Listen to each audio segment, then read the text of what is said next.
Muito obrigado por escolher o Ministério de Vídeo e Áudio do Templo Batista Maranata. Depois de ouvir esta mensagem, visite o nosso site www.tbm.org.br. Nossa igreja oferece discipulado cristão, instituto bíblico e muitas oportunidades para o seu crescimento espiritual. Que Deus o abençoe. Maranata, ora vem, Senhor Jesus. Muito bem, abram a palavra de Deus em 1 Coríntios capítulo 12.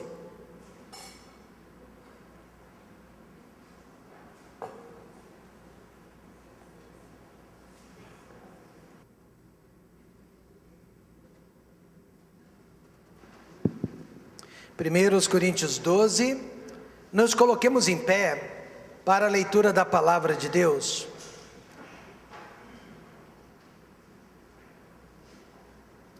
Primeiros Coríntios 12, a partir do verso 12, a palavra de Deus diz assim: porque assim como o corpo é um, e tem muitos membros, e todos os membros deste um corpo, sendo muitos, são um só corpo, assim é Cristo também. Pois todos nós fomos batizados em um Espírito, formando um corpo, quer judeus, quer gregos, quer servos, quer livres, e todos temos bebido de um Espírito. Porque também o corpo não é um só membro, mas muitos. Se o pé disser, por que não sou mão? Não sou do corpo? Não será por isso do corpo? E se a orelha disser, por que não sou olho? Não sou do corpo? Não será por isso do corpo? Se todo o corpo fosse olho, onde estaria o ouvido?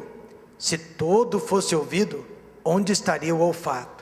Eu posso fazer uma pausa e parafrasear este versículo, só para você entendê-lo. Se toda a igreja fosse o pastor Rômulo, onde estaria o pastor Fabiano? E se toda a igreja fosse o pastor Fabiano, onde estaria os diáconos? Quantos estão entendendo isso? Isso é tão elementar, né? Na palavra de Deus, e apesar disso, nós queremos que o pastor Fabiano seja igual ao pastor Rômulo, que o pastor Rômulo seja igual ao pastor Fabiano, e que tenhamos os mesmos dons. Isso é ou não é verdade? E nós não sabemos o mal que isso representaria para a obra de Deus. E aí a palavra de Deus continua dizendo: mas agora Deus colocou os membros no corpo, cada um deles como quis. E se todos fossem um só membro, onde estaria o corpo? Assim, pois, há muitos membros, mas um corpo. E o olho não pode dizer à mão, não tenho necessidade de ti, nem ainda a cabeça aos pés, não tenho necessidade de vós. Antes, os membros do corpo que parecem ser os mais fracos, são muito mais necessários. E os que reputamos serem menos honrosos no corpo, a esses honramos muito mais, e ao que em nós são menos decorosos, damos muito mais honra. Porque os que em nós são mais nobres, não têm necessidade disso, mas Deus assim formou o corpo, dando muito mais honra ao que tinha falta dela. Para que não haja divisão no corpo, mas antes tenham os membros igual cuidado um dos outros. De maneira que, se o membro padece, todos os membros padecem com ele, e se o membro é honrado, todos os membros se regozijam com ele. Ora, vós sois o corpo de Cristo, e seus membros em particular. E a uns pôs Deus na igreja, primeiramente apóstolos, em segundo lugar profetas, em terceiro doutores, depois milagres, depois dons de curar, socorros, governos, variedades de línguas. Pai querido e glorioso, hoje, o Senhor permitindo, quero falar com a igreja sobre os membros do corpo de Cristo. Cada um de nós faz parte deste estudo, faz parte desta mensagem. Portanto, fale conosco, abra os nossos olhos sobre a nossa importância para com este corpo, para com esta igreja onde Deus tem nos colocado. Não nos deixe, ó Pai, sairmos daqui sem entender este recado, que somos importantes e fazemos parte deste corpo. No nome de Jesus, amém? Podem se assentar. Amados irmãos, o que é necessário para fazer parte do corpo de Cristo? Apenas da salvação. Quantos aqui são salvos e têm certeza? Então você já faz parte do corpo de Cristo. O versículo 13 diz assim: pois todos nós fomos batizados em Espírito, formando um corpo, quer judeus, quer gregos, quer servos, quer livres, e todos temos bebido de um Espírito. Isso se chama salvação. Você se lembra quando você foi salvo? Daquele momento específico? Eu me lembro. Você se lembra o que você disse para Deus? Eu me lembro. Eu tinha de 12 para 13 anos de idade. Eu estava voltando da escola naquela quarta-feira à noite. Entrei no meu quarto, não acendi a luz, tudo escuro. Ajoelhei-me em frente a uma máquina de costura Singer, bem antiga. E diante daquela máquina, eu orei a Deus, confessei todos os meus pecados, pedi perdão e pedi a salvação em Jesus Cristo. Tenho certeza que hoje eu faço parte do corpo de Cristo, porque a única exigência para você fazer parte deste corpo é a salvação. Mas o que é necessário para ser membro do TBM de Goiânia, do Templo Batista Maranata? Aqui nós já pedimos um pouquinho mais. Salvação, com certeza. Pedimos que você seja batizado por imersão, porque este mandamento vem de Deus, vem do Senhor Jesus Cristo. E aí nós pedimos que você passe pelos nossos discipulados, mesmo que você tenha vindo de outra igreja, já conheça a palavra de Deus. Pedimos que você seja discipulado e pedimos que você faça a leitura do nosso regimento interno, que tem governado de uma certa forma a nossa filosofia de trabalho há anos, e finalmente que você assine um requerimento solicitando a membresia de nossa igreja. Agora eu tenho que confessar que a membresia do corpo de Cristo é espiritual, é eterna, é para sempre, mas que a membresia no Templo Batista Maranata é apenas uma legalidade e é temporária, vai acabar um dia. Por que Jesus Cristo idealizou a membresia de uma igreja, ou melhor dizendo, a membresia do seu corpo? Por uma única razão: nós somos membros hoje do corpo de Cristo para o aperfeiçoamento de cada um de nós. A igreja existe para que eu seja uma pessoa melhor. A igreja está aqui neste mundo para que nós sejamos aperfeiçoados, melhorados, edificados, transformados. Todos vocês irão admitir que a igreja tem sido usada para transformar a sua vida, para construir caráter cristão. Efésios 4:12 deixa isso tão claro: querendo o aperfeiçoamento, melhoramento dos santos para a obra do ministério, para a edificação do corpo de Cristo.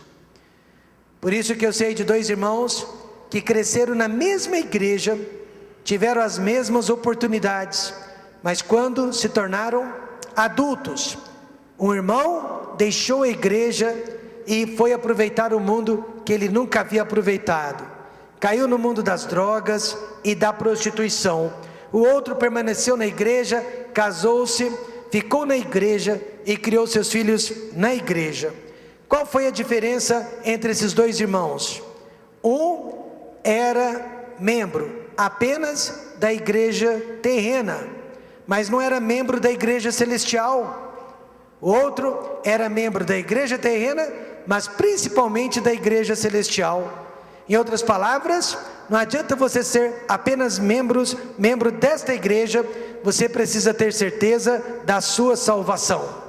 1 João 2,19 diz: saíram de nós, mas não eram de nós. Por quê? Se fossem de nós, ficariam conosco. Mas isto é para que se manifestasse que não são todos de nós.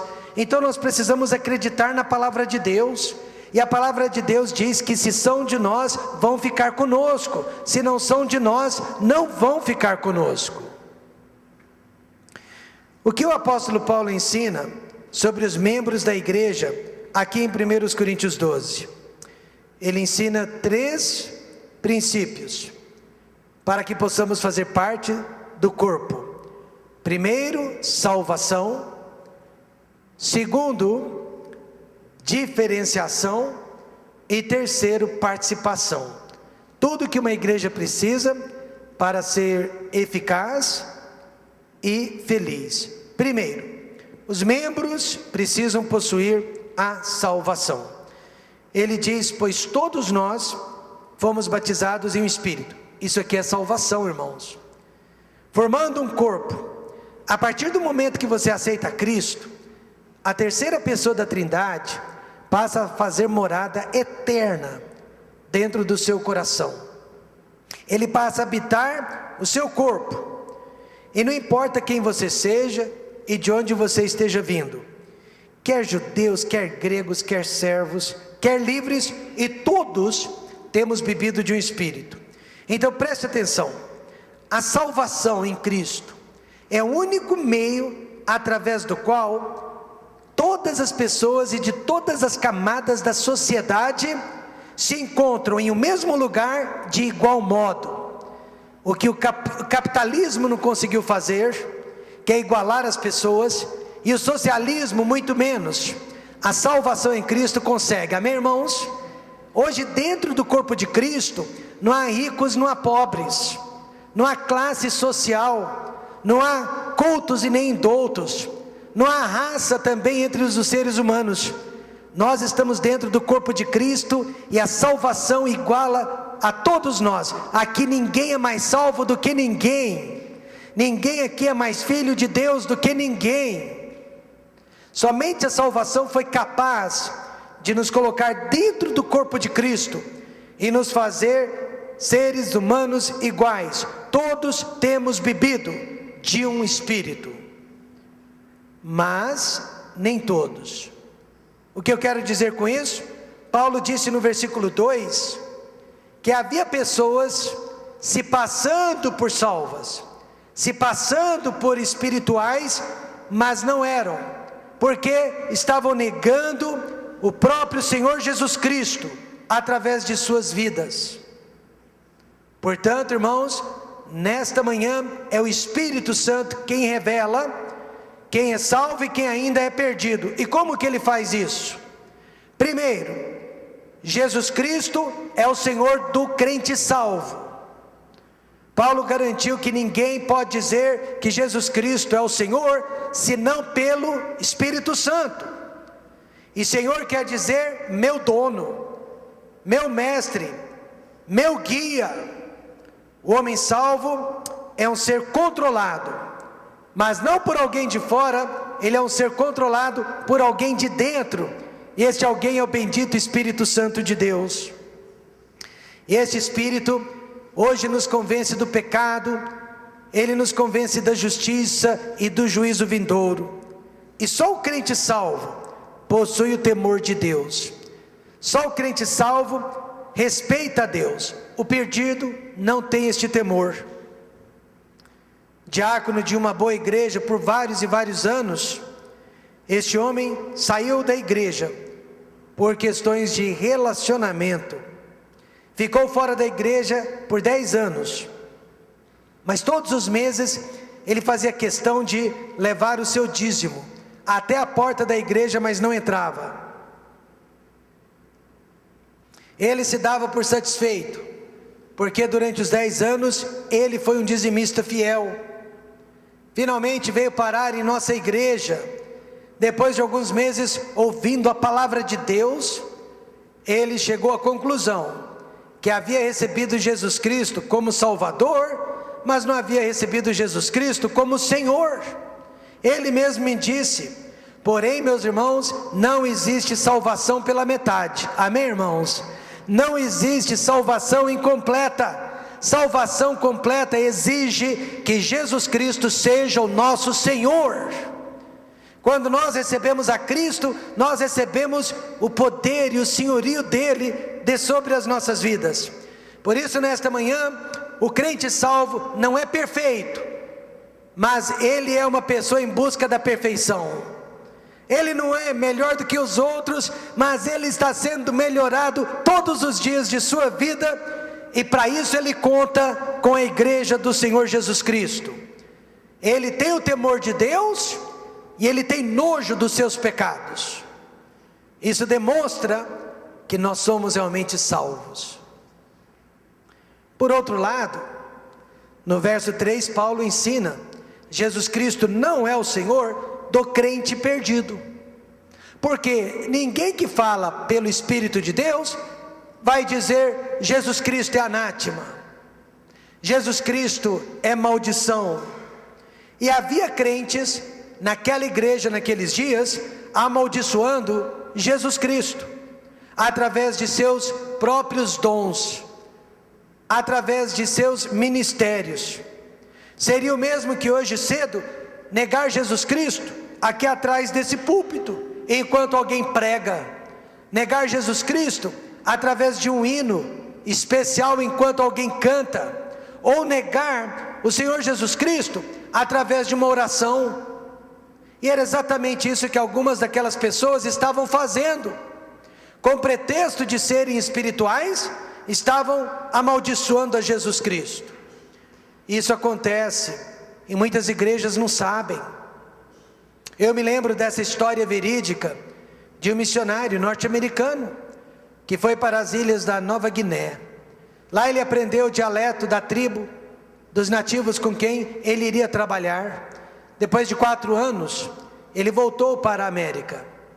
Ele foi parar na sua igreja. A sua igreja havia se renovado. A sua igreja não era mais tradicional e conservadora. E no culto que ele assistiu, homens e mulheres começaram a falar em línguas estranhas, estranhas para eles.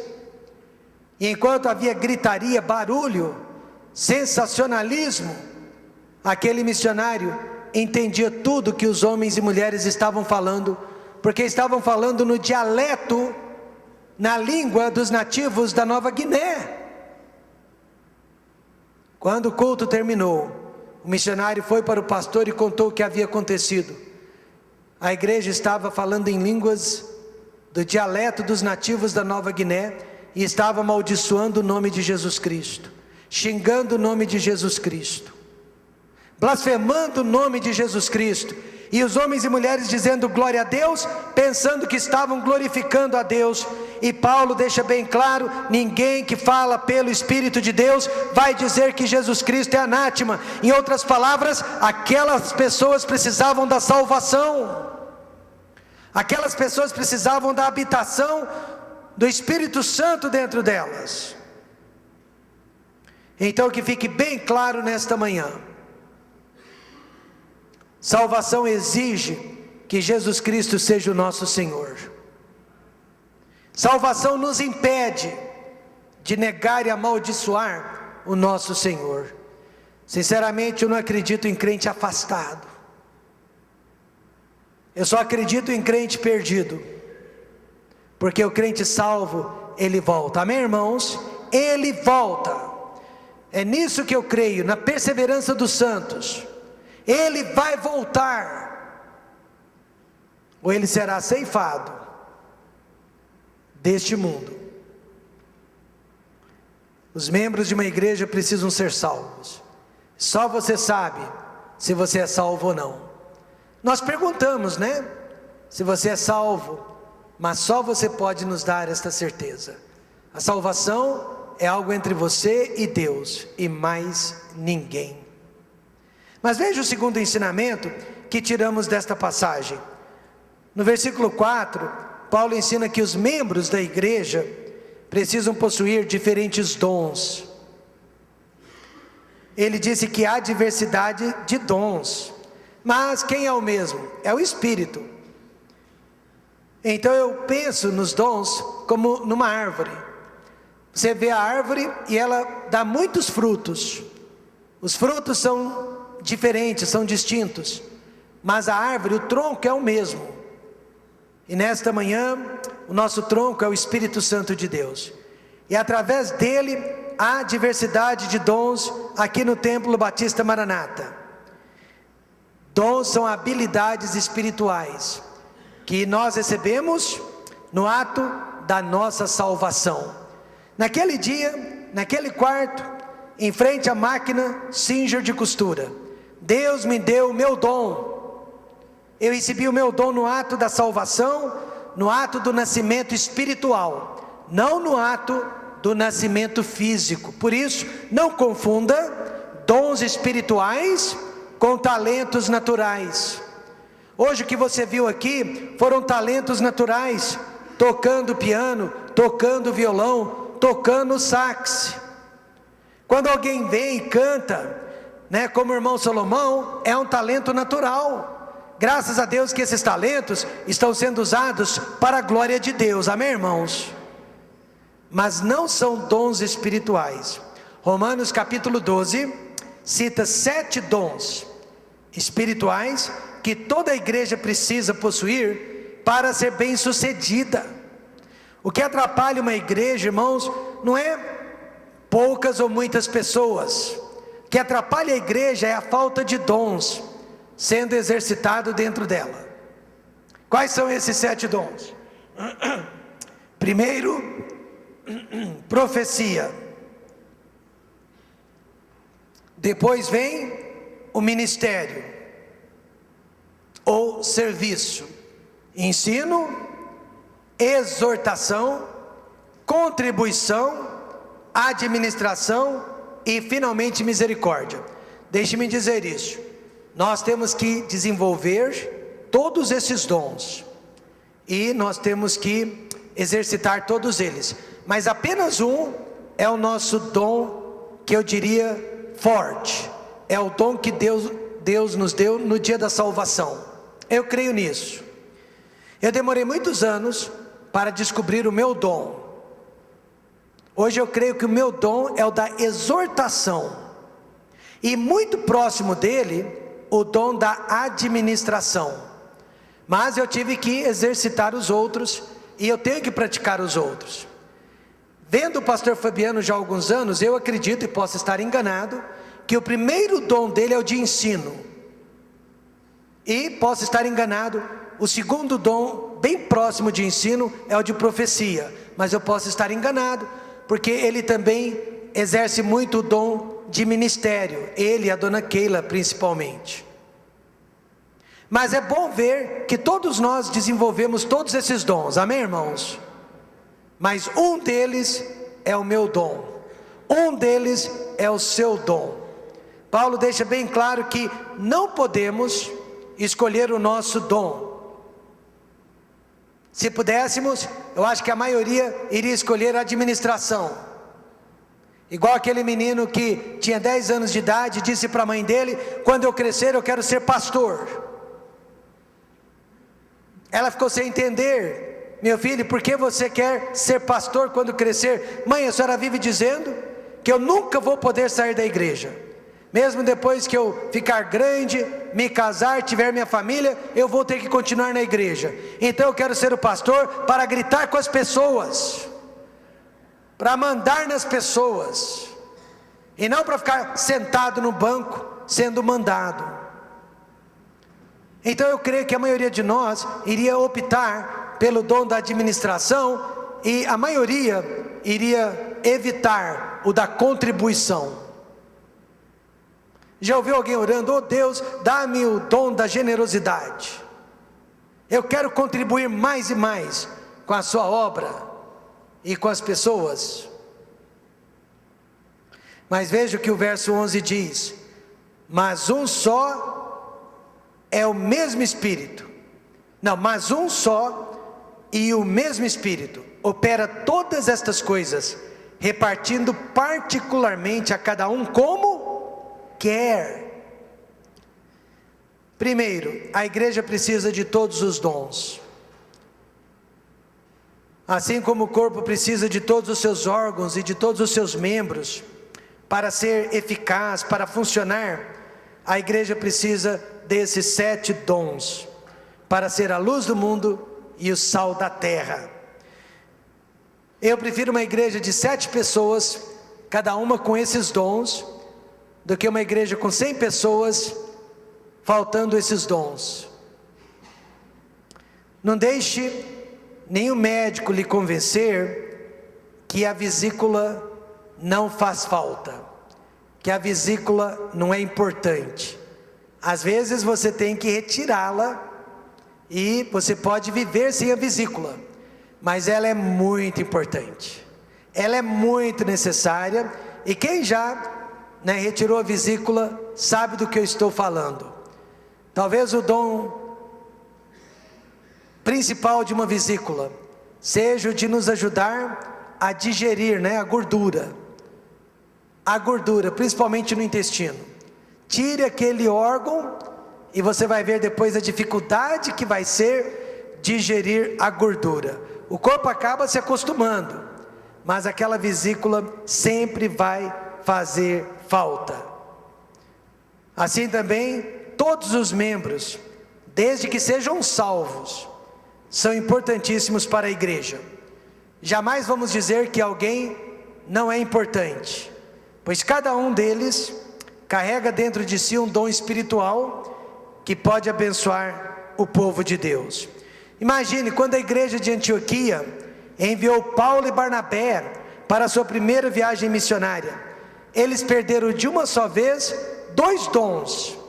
Eu creio que eles perderam o dom de misericórdia de Barnabé, e eu creio que eles perderam o dom de ensino do apóstolo Paulo. Mas com certeza o Espírito Santo enviou substitutos que preencheram aquela lacuna, para que Paulo e Barnabé pudessem se retirar. Quando nós perdemos nesta igreja um membro salvo, não perdemos apenas a presença dele, nós perdemos também o dom espiritual que ele tinha entre nós. Quantos estão entendendo isso? Em segundo lugar, existe um dom daquela lista mais importante que todos. Veja o versículo 31.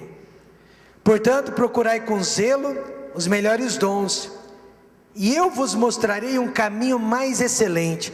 Que caminho seria este, Paulo? Você nos manda procurar os melhores dons, mas qual seria o melhor de todos os dons?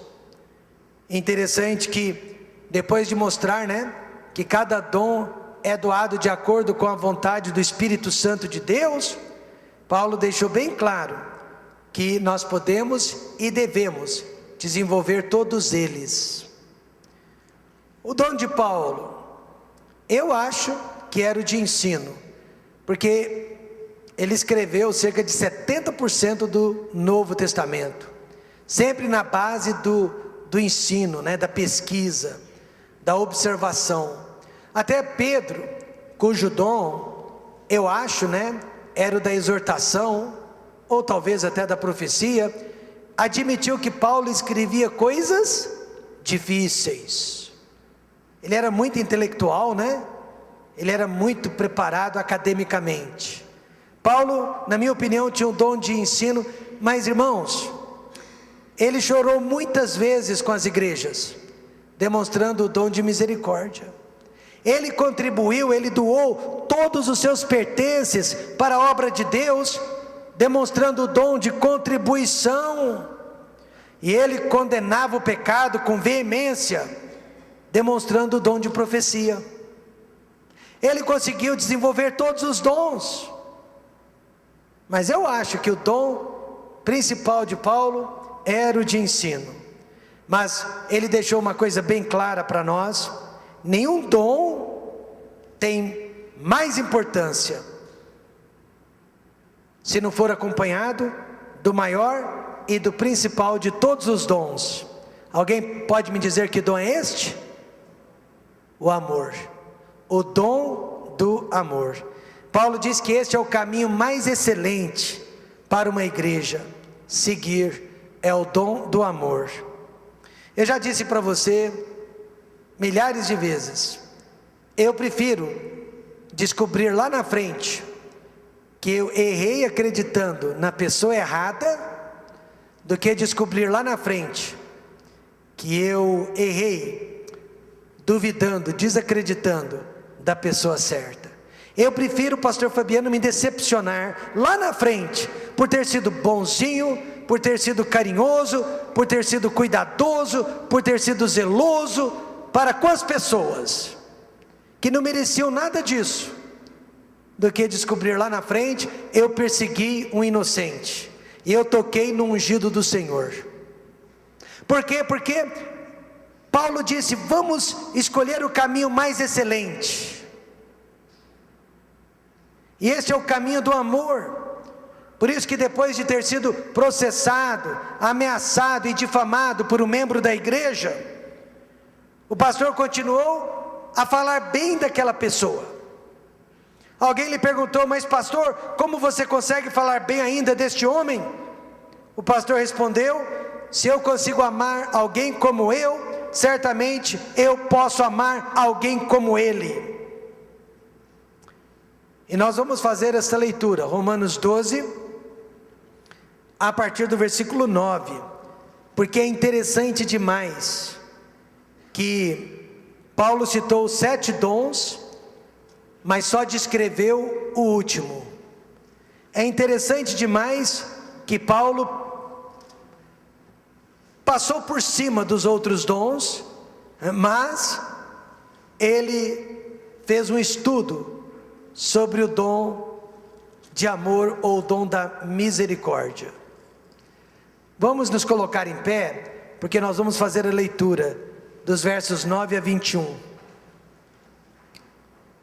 Preste atenção nesse último dom, que é o caminho mais excelente. Vamos ler juntos, todos juntos, leitura em uníssono. Verso 9: o amor seja não fingido, aborrecei o mal e apegai-vos ao bem.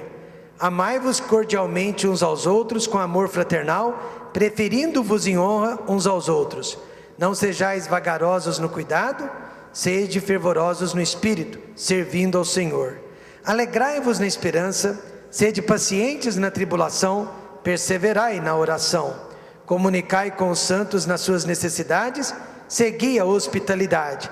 Abençoai aos que vos perseguem, abençoai e não amaldiçoeis.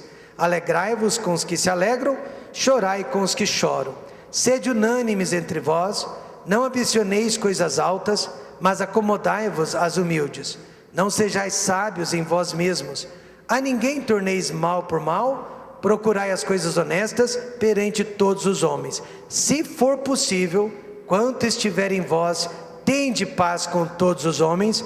Não vos vingueis a vós mesmos, amados, mas dai lugar à ira, porque está escrito: minha é a vingança, eu recompensarei, diz o Senhor. Portanto, se o teu inimigo tiver fome, dá-lhe de comer, se tiver sede, dá-lhe de beber, porque fazendo isto, amontoarás brasas de fogo sobre a sua cabeça. Não te deixes vencer do mal, mas vence o mal com o bem. E o povo de Deus diz: amém. Podem se assentar. Então, vamos concluir. A igreja precisa de membros salvos. Caso contrário, será uma igreja carnal. A igreja precisa de dons espirituais para realizar a obra de Deus. E por último, os membros precisam possuir ministérios. Paulo disse no verso 28: e a um pôs Deus na igreja, primeiramente apóstolos, em segundo lugar profetas, em terceiro doutores, depois milagres, depois dons de curar, socorros, governos, variedades de línguas. Lembrando, irmãos, que desses ministérios citados, não existem mais os apóstolos, foram apenas 12. E nem os dons de milagres, de sinais, necessários apenas para o início da igreja. Mas a ideia aqui persiste até hoje, é que a igreja é um lugar de ministérios, a igreja é um lugar de trabalho. Qual tem sido o seu ministério na igreja? Não me responda, mas responda para você mesmo. Qual tem sido o seu ministério na igreja? Hoje eu percebi que nós estamos precisando de discipuladores. Isso é bênção. Mas cadê os discipuladores? Primeiro, a Bíblia ensina: todos os ministérios são importantes. Versículo 15 diz assim: e se o pé disser, porque não sou mão, não sou do corpo, não será por isso do corpo? Infelizmente, muitos crentes não estão satisfeitos com o seu lugar no corpo. Aí eles ficam ambicionando outros ministérios, outras posições, outros lugares que não são deles. Já assistimos a essa novela muitas e muitas vezes. Mas qual é o seu lugar no corpo? O lugar de Lucas era apenas 2. Lucas, ele tinha que cuidar da saúde e das feridas do apóstolo Paulo. E ele foi usado para escrever 2 grandes livros que contam a história de Jesus e dos apóstolos no Novo Testamento. Mas fora isso, ele não teve mais nenhuma outra participação. Ele não teve lugar entre os 12. Também Barnabé, não teve lugar entre os 12. Certa vez, alguém perguntou para o diácono João Carlos: o que você faz na igreja? E eu estava junto. E eu fiquei pensando, o que será que o João irá responder? E ele respondeu: eu faço o que a igreja precisar, eu não escolho. Olha, eu sou uma pessoa contida, mas naquela hora, perto do outro, eu falei: amém! Sabe quando você tira um sonido de aperto do coração? Eu tirei aquele sonido. Glória a Deus, eu faço o que a igreja precisar, eu não escolho. Aí a igreja precisou que ele lavasse defunto. Defunto ele lavou. A igreja precisou que ele varresse a calçada, a porta da igreja. A porta da igreja ele varreu por muitos anos. E se não fosse o Nonato, o seu João Ribeiro, ele estaria varrendo até hoje. A igreja precisou que ele abrisse as portas, e as portas ele abriu por muitos anos. A igreja precisou que ele matasse rato. A igreja não, o pastor Rômulo. E ratos ele matou, amém, irmãos? No dia que aprendermos que todos os ministérios são igualmente importantes aos olhos de Deus, a igreja será um lugar mais feliz. E se todos fossem um só membro, onde estaria o corpo? Hoje há crentes desanimados, porque o pastor não deixou com que eles fizessem tal ministério. Deixe-me dizer, você não escolhe o ministério, é o ministério que escolhe você, amém, irmãos? Eu não quero escolher, eu quero ser escolhido.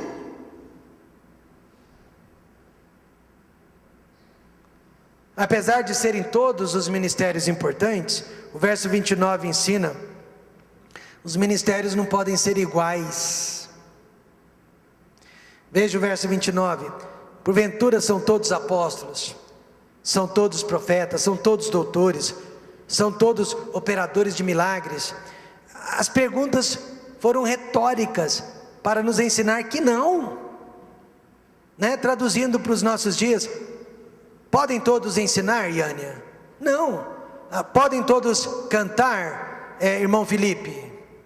Não. Podem todos tocar? Não. Então há certas coisas que eu não posso fazer, mesmo que desejasse. Alguns anos atrás, um jovem seminarista da nossa igreja me perguntou, mas assim com tom de desafio: pastor Rômulo, por que só o senhor prega na igreja e nós não temos oportunidade de pregar? Com aquela voz de autoridade, Aí eu olhei bem para os olhos dele e respondi com a mesma autoridade: porque você não é o pastor da igreja, eu sou.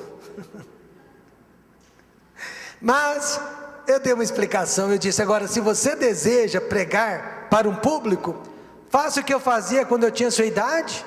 Eu pegava minha Bíblia, ia para a praça pública da cidade, subia em cima de um daqueles bancos, chamava a atenção das pessoas e pregava para algumas pessoas corajosas que ficavam ali para me ouvir.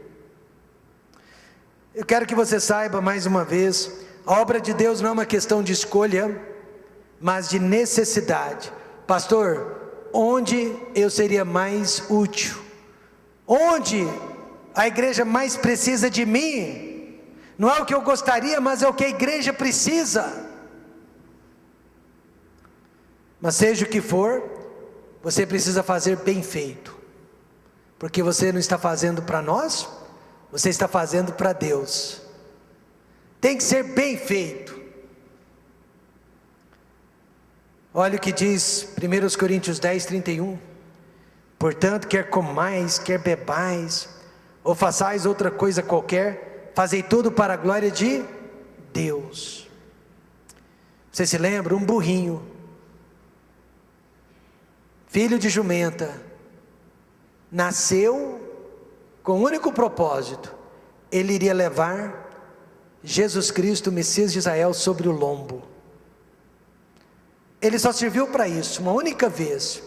Ele emprestou o seu lombo para carregar todo o peso físico do Senhor Jesus Cristo na entrada triunfal de Jerusalém. Depois nunca mais, mas ele fez um trabalho perfeito. Ele não deixou Jesus Cristo cair, amém, irmãos? Ele suportou o peso de Jesus até o fim. E é isso, irmãos, que Paulo está tentando nos ensinar. Nós somos um corpo com muitos membros, cada um de nós cumprindo uma função. Eu não poderia estar na cidade de Ribeirão Preto hoje, abrindo mais um templo Batista Maranata, se nós não tivéssemos o pastor Fabiano aqui na cidade de Goiânia, na nossa igreja. Eu teria que voltar, eu teria que largar tudo, eu teria que estar de volta aqui. Por outro lado, o pastor Fabiano não estaria envolvido num trabalho de implantação de igrejas, se não estivesse me ajudando. Quantos estão entendendo isso? A igreja é um corpo com muitos membros. Agora, o que não pode é um membro salvo, lavado no sangue de Cristo, que tem um dom espiritual, não fazer nada. Não pode. Por quê? Porque você foi chamado para exercitar o seu dom, mas tem que exercitar com amor. O dom do amor controla todos os outros. Imagina um profeta sem amor, ninguém suporta. Imagina exortando sem amor, não teria validade alguma. Imagine administrando a igreja sem amor, misericórdia, né? Exercite o seu dom através desta igreja com amor. Vamos ver no que dá? Você vai se sentir muito feliz. Paulo ensina então salvação no corpo de Cristo, diferenciação no corpo de Cristo, participação no corpo de Cristo, tudo que a nossa igreja precisa para ser feliz e para ser bem-sucedida. Vamos fechar os olhos enquanto o pastor